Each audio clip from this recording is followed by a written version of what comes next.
Olá! Hoje é a nossa última aula de Cálculo 2. E hoje nós vamos estender a ideia de integrais definidas para integrais duplas, ok?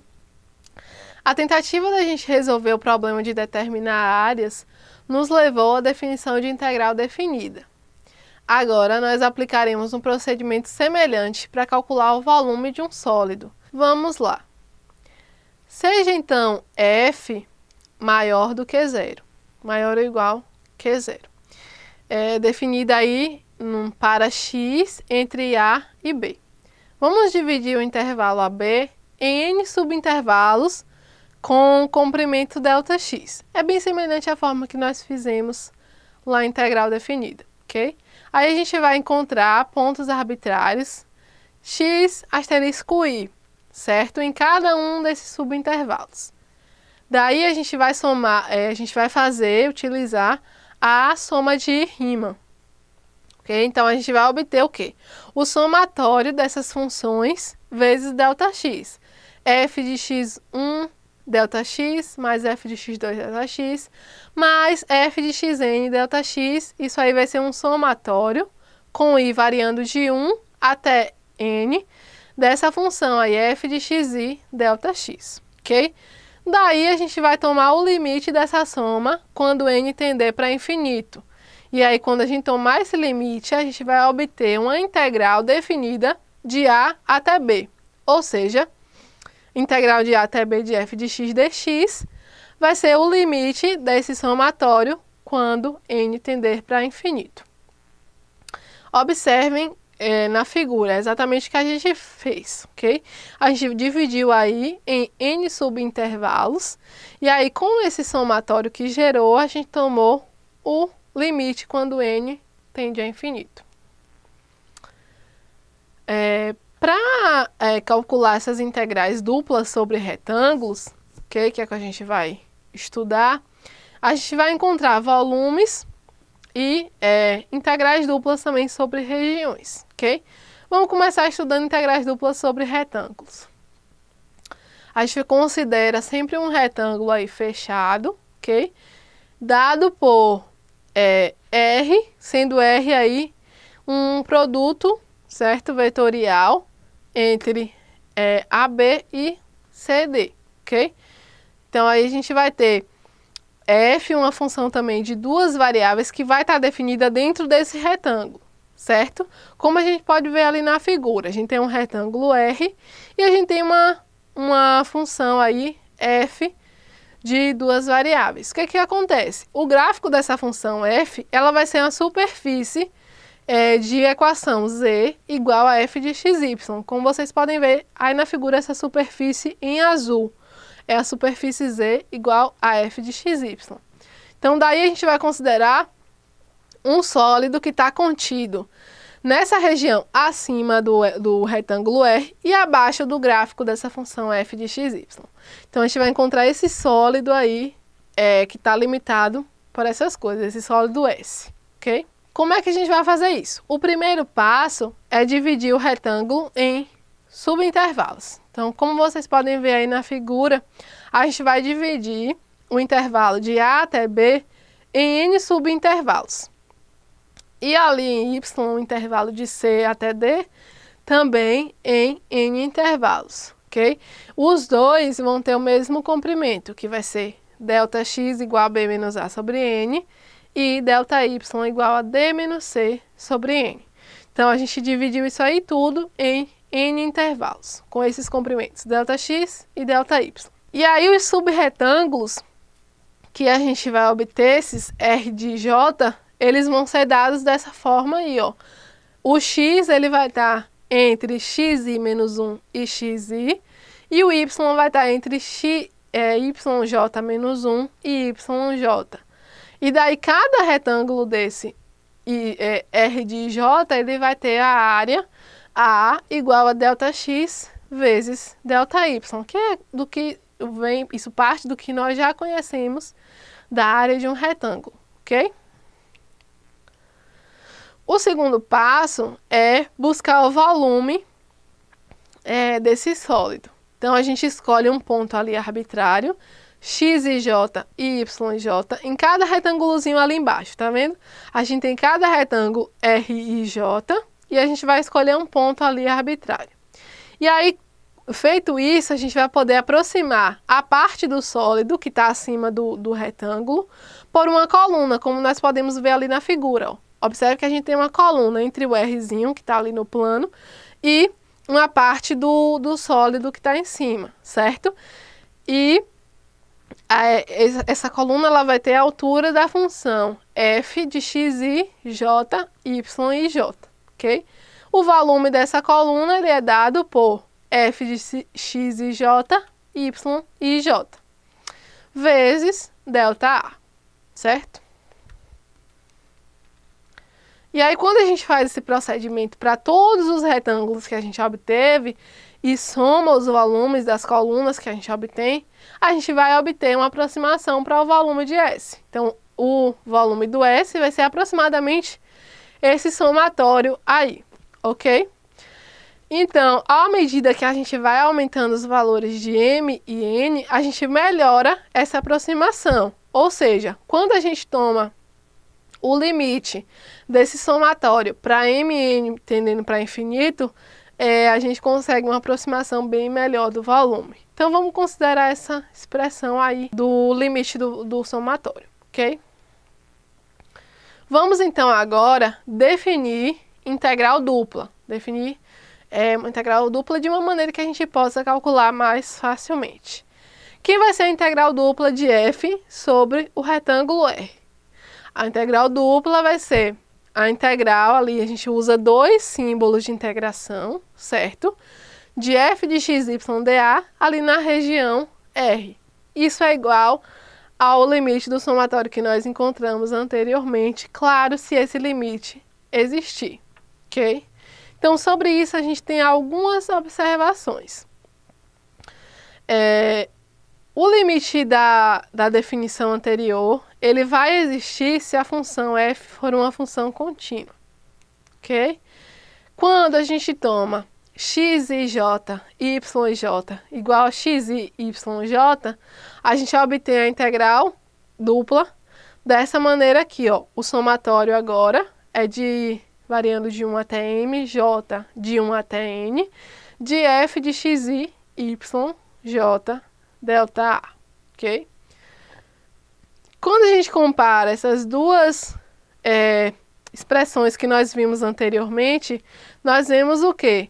A função x e y, quando é maior que zero, se isso acontecer, então o volume do sólido que estiver ali abaixo da superfície f de xy e acima do retângulo vai ser dada simplesmente pela integral dupla de f de xy dA no retângulo R, ok?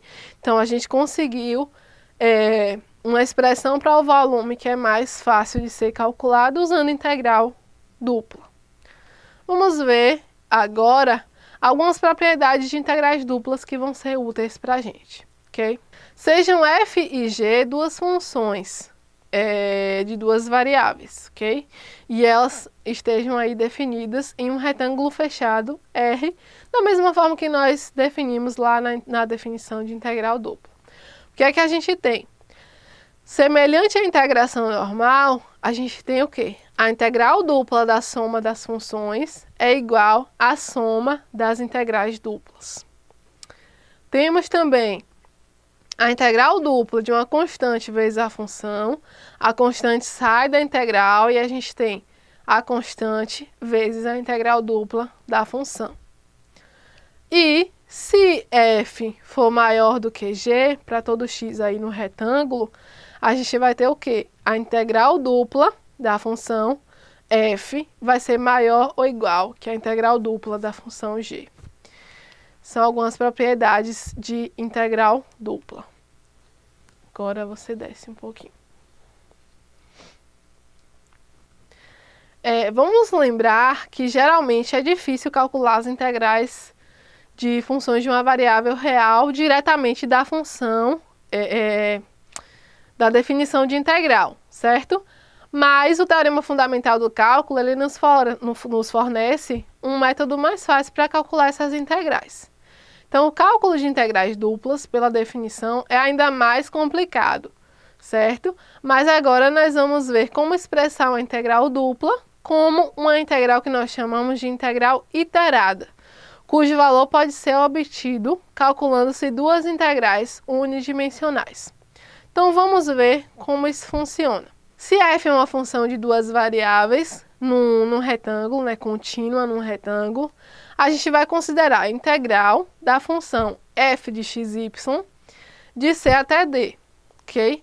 Essa notação aí, quando a gente usa essa notação, significa que o x está mantido fixo, o x está sendo fixado, e a nossa função f de xy ela vai ser integrada em relação a y, de c até d, ok? Então, a gente tem integral de c até d de f de xy dy, porque o x está mantido fixo. E aí, essa integral, como ela vai ser um número, porque é uma integral definida, esse número ele vai depender do valor de x. Então, com isso, a gente tem o quê? Essa integral de c até d de f de xy dy vai ser igual a de x, porque é um valor que depende de x, ok?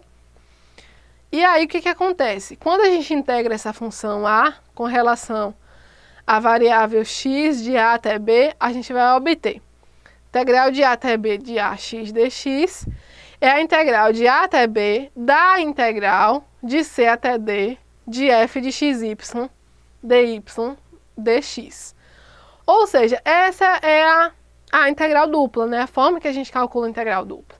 Então, calcular uma integral dupla é calcular uma integral de uma integral. Essa integral é chamada de integral iterada, ok? Que é a integral aí, a forma que a gente calcula integrais duplas definidas, né? No caso. Vamos ver um exemplo. Como é que a gente calcularia aqui a integral de 0 até 2 da integral, a integral dupla, né? De 0 até 2 e a integral de 1 até 3 de x ao quadrado y dy dx. Observe que a gente vai usar aí a integral iterada. O que a gente tem? Essa primeira integral aí de 0 até 2, a gente vai integrar ela em relação a dx, porque o dx está ali por último, certo? E aí a gente tem a integral de 1 até 3, isso a gente calcula em relação a y. Então, vamos ver como é que fica. Primeiro, vamos calcular a integral de dentro, que é a integral de 1 até 3 dessa função dy. Então, a gente calcula aí, a gente integra em relação a y, ok? Quando a gente integra aqui em relação a y, a gente também vai olhar x como uma constante. Então, como a função é x ao quadrado y dy, a gente vai integrar em relação a y e o x ao quadrado vai ser uma constante. Então, x ao quadrado fica ali e a integral de y é y ao quadrado sobre 2. Daí, a gente avalia isso usando o teorema fundamental do cálculo, de 1 até 3, ok? Daí, fazendo usando o teorema fundamental do cálculo, a gente vai obter 4x ao quadrado, que é o nosso a de x, lá da definição de integral iterada.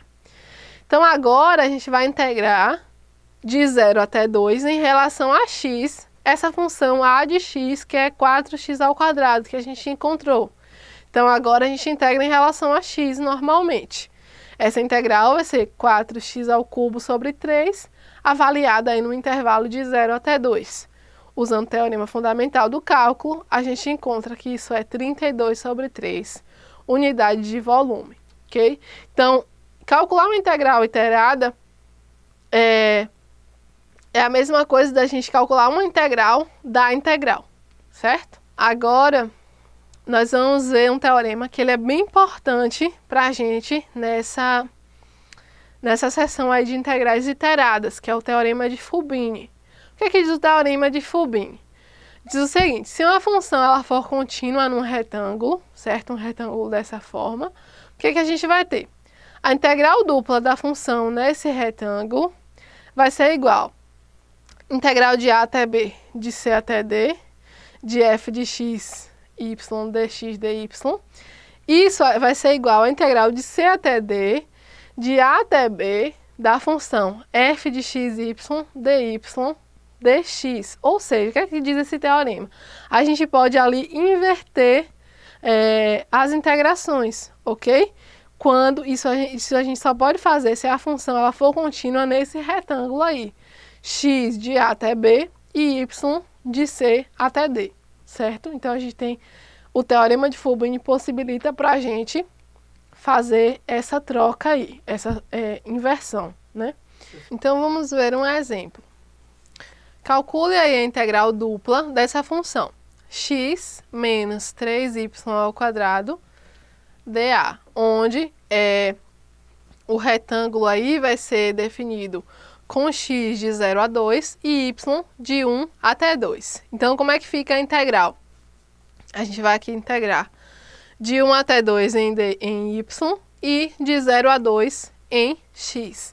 Então, primeiro a gente integra aí em relação a y. A gente vai ter, a integral disso vai ser xy menos y3, porque a gente vai integrar em relação a y e olhar x como uma constante, ok?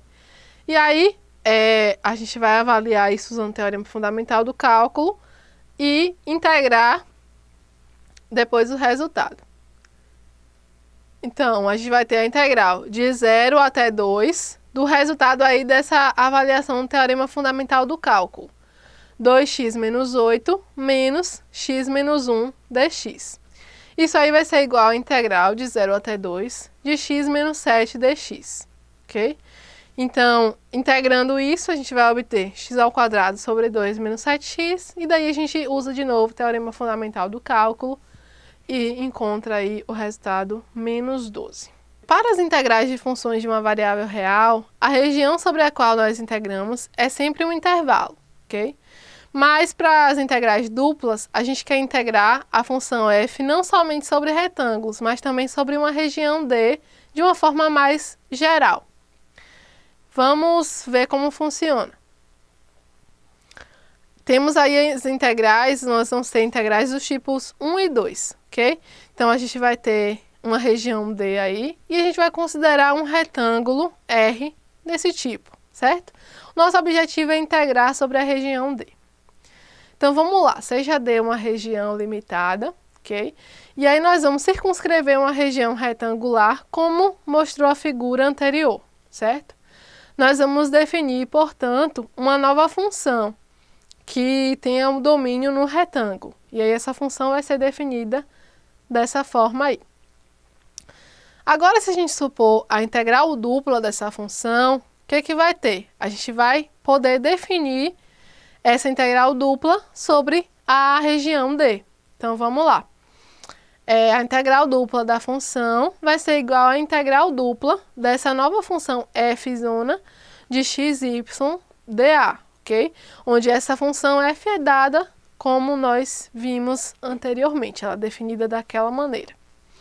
Então, a região, vamos começar estudando pela região do tipo 1. Vamos definir regiões do tipo 1.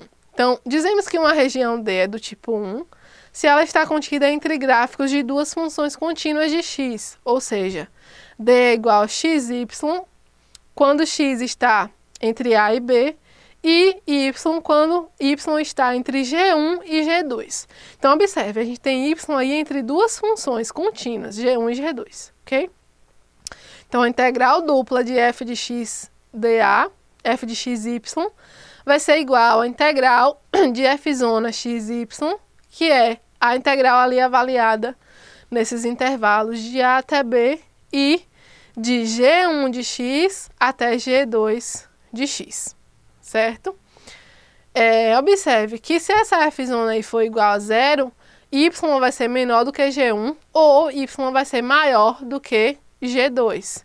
Então, a gente vai ter a integral de C até D, vai ser a integral de G1 até G2 da função, que vai ser igual à integral de G1 até G2 da função f' de dy, ok? Por que isso? Porque f' vai ser igual à própria f' para todo x e y que estiverem na região. E o nosso y vai ser um y que está entre as funções G1 de x e G2 de x, como a gente pode ver aqui nas figuras, ok? A gente vai ter uma região aí que vai estar delimitada por y igual a G2 e y igual a G1. E também a gente tem ali as delimitações verticais. O que nós podemos afirmar? Se f é uma função contínua numa região D do tipo 1, então o que acontece? A integral dupla ela é calculada dessa maneira. A integral de A até B dx, a integral de G1 até G2 dy. Integrais do tipo 2, como é que funciona? A gente diz que D ela é do tipo 2 se ela está contida num gráfico onde a gente tem duas funções contínuas de y. Então, observe. No tipo 1, nós observamos funções contínuas de x. E aqui nós observamos funções contínuas de y. Então, a nossa região agora ela vai ser dada por y entre c e d e x entre h1 e h2. Okay? Onde h1 e h2 são funções contínuas. Daí a gente vai ter que a integral dupla vai ser a integral de c até d em dy da integral de h1 de x, h2 de x em dx. Vamos ver um exemplo de como funciona a integral do tipo 1. Vamos calcular essa integral da função x mais 2y, onde d é a região limitada pelas curvas y igual a 2x ao quadrado e y igual a 1 mais x ao quadrado. A gente vai calcular os pontos de interseção aí. 1, 2 e menos 1, 2, ok? Quando a gente calcular a interseção dessas duas curvas y, a gente vai encontrar esses pontos de interseção. Então, montando a região, a gente vai ficar com a região, o x ele vai estar entre menos 1 e 1, e o y vai estar entre 2x ao quadrado e 1 mais x ao quadrado. Essa é uma região do tipo 1. Então, nós montamos de acordo com a definição do tipo 1. Então, observe que no gráfico é bem importante a gente observar e utilizar uma reta ali vertical para que a gente saiba que a gente está tratando de uma região do tipo 1, que está partindo da região 2x ao quadrado, da curva 2x ao quadrado e indo até a curva 1 mais x ao quadrado. Daí a gente monta essa integral de acordo com a definição. Então, primeiro a gente calcula a integral de dentro. A diferença é que nós vamos avaliar em funções. Então, usando o teorema fundamental do cálculo, a gente vai avaliar nas funções 2x ao quadrado e 1 mais x ao quadrado, certo? Fazendo essa avaliação, a gente vai encontrar essa função aí. E aí, de novo, a gente integra essa função, usando agora, a gente integra em x, no intervalo de menos 1 até 1. Então, aí a gente vai obter o resultado 32 sobre 15. Ok? Regiões do tipo 2, como é que a gente trabalha? Vamos verificar um exemplo. Sejam as curvas y igual a x menos 1 e y ao quadrado igual a 2x mais 6. Observem que, graficamente, o que é que a gente vai obter? Uma função ali, fazendo uma reta agora horizontal, a gente vai verificar que ela está indo da função y ao quadrado sobre 2 menos 3 até a função y mais 1. Ok? A gente precisa agora colocar isso em função de x e não em função de y, porque é uma região do tipo 2. E aí a gente encontra os pontos de interseção, igualando uma função à outra. A gente encontra ali menos 1, menos 2 e 5 e 4. E aí a região montada vai ficar dessa seguinte forma.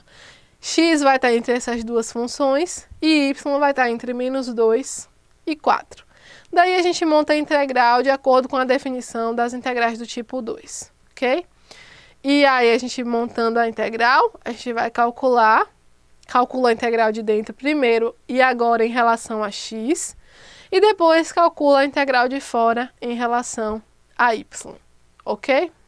Quando escrevemos uma integral dupla, como nós vimos nos exemplos, é bem importante que a gente desenhe um diagrama, como nós vimos nos gráficos. É bem útil que a gente desenhe uma seta vertical, certo? Porque dessa forma a gente vai conseguir delimitar os limites de integração da integral de dentro, que podem ser lidos com o diagrama dessa forma. Assim, os limites de integração da integral de dentro podem ser lidos no diagrama dessa forma. A seta ela começa na fronteira inferior, que fornece o extremo inferior da integral, e termina na fronteira de cima, que dá o extremo superior da integração. Para uma região do tipo 2, a seta ela é desenhada horizontalmente, que vai da fronteira esquerda para a fronteira direita. Então é isso, pessoal. Nós chegamos ao fim da disciplina Cálculo Diferencial Integral 2. Eu espero que a disciplina tenha sido proveitosa para todos. Desejo muito sucesso na continuação do curso, muita dedicação e muito esforço sempre. Até a próxima. Muito obrigada!